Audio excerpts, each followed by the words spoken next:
We do all of these cardiovascular tests and they all come out normal, yet the person still has high blood pressure. And that's largely because the high levels of homocysteine are causing vascular narrowing. I mean, this is a fixed system, right? So if I make the pipes smaller in a fixed system, pressure goes up. So in Dana's case specifically, and he's thrown his blood work out on the internet, so we can talk about his labs. But in his cases, he had one of the highest levels of homocysteine that I'd personally ever seen, and our clinical team had seen. So when you say high blood pressure, could you define, like, I'm not good at that. Whenever I get my blood pressure, they tell me the number and they say it's good. And I go, okay. But So, I don't know like, what's a good number. So 120 over 70, 120 over And what's 80, high? 130, 140, 150, 160. When does it get dangerous?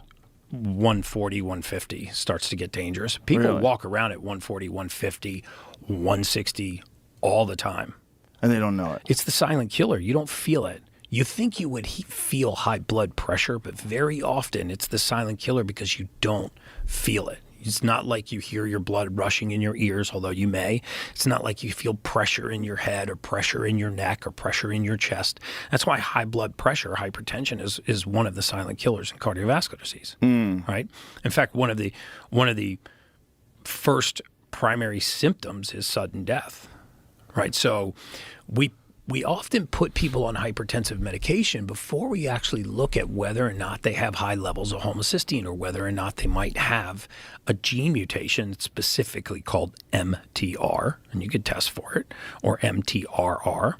And what this gene codes for is it codes for the enzymes that break down homocysteine and turn it into an amino acid called methionine, right? And so if this conversion is impaired, and this homocysteine starts to rise, and your vascular system constricts, it can drive your pressure up. And it drives your pressure up without anything being wrong with the heart.